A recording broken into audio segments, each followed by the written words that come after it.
hour of practice, 3.5 tenths ahead of Max Verstappen, last year's race winner and pole sitter, separated by a much larger margin than they were on qualifying last year, which was only 20 milliseconds between them. What do we take from that session, Nico? Well, the big question, first of all, has that Monaco win given Lando that necessary boost of confidence that he's found his mojo again, you know, and he's back to his best? It looked like it out there just now. He was absolutely confident and flying.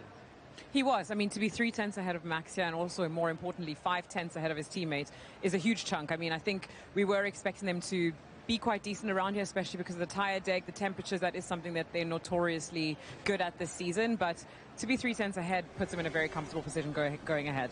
6th and 8th in that session for the Racing Bulls. Other way round, but that's how they finished in Monaco. What do you take from that session, Laurent?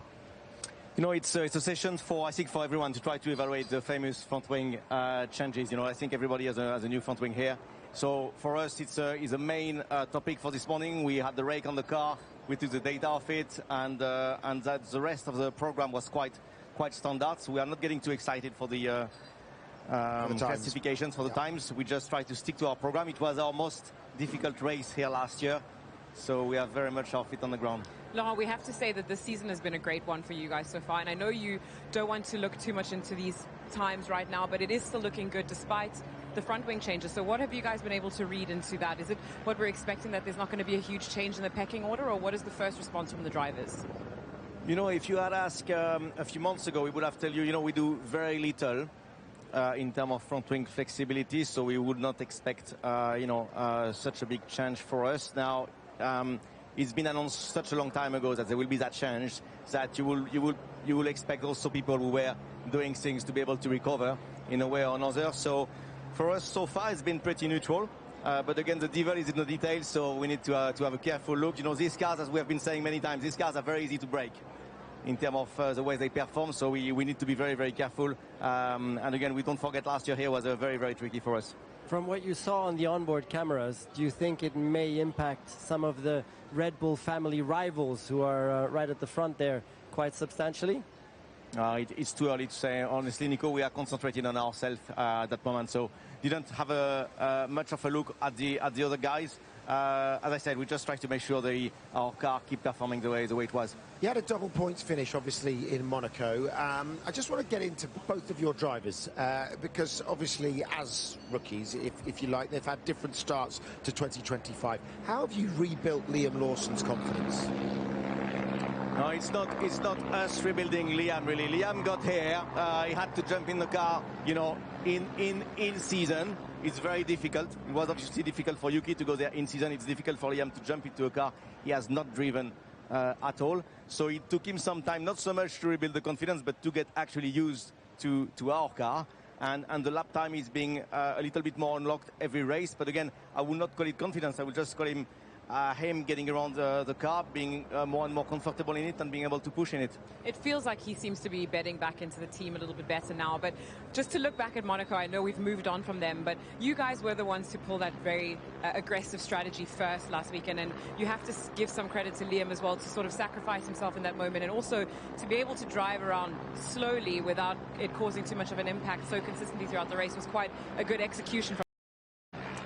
Yeah, you're right. You know, for us, the biggest positive beside the points has been the team spirit in that whole process. You know, the guys had been looking at those scenarios for quite a long time before Monaco, but we knew we had to be flexible, and we knew a million different things could happen. But it was one of the possible scenarios, and we knew that in that case, you know, Liam in that case had to execute it very, very sharply. And he was on board straight away. I'm not going to tell you that he was smiling about it, but he understood straight away. He was on it straight away. He executed very, very sharply, and I think it's a good representation of the spirit in the team and of the spirit between our drivers. Hadja, for me, is one of the stars so far of the year. Did you expect him to go so well in his rookie season? No, we didn't. I think nobody did, probably except for Helmut. So no, the truth is the starting point for Isaac has been extraordinary. So yes, we were surprised, and as you know, we are big believers of the progression of the driver, of their development, of the steps they make through the races. So we are concentrating on that to make sure we have the environment around him for him to make those steps. but the starting point, no questions. Nobody was expecting it to be that high. It's been absolutely brilliant. Can you contrast both of their personalities as drivers? Are they different types of drivers, Liam and Isaac, would you say? You know, they are both very much hard worker. They have their feet on the ground. They are willing to stay around as sponge to get more and more info. You know, I think they have 25 races between the two of them, you know, combined. So you know, they are very humble. They work hard, and in terms of you know, driving the car, they don't have such different needs.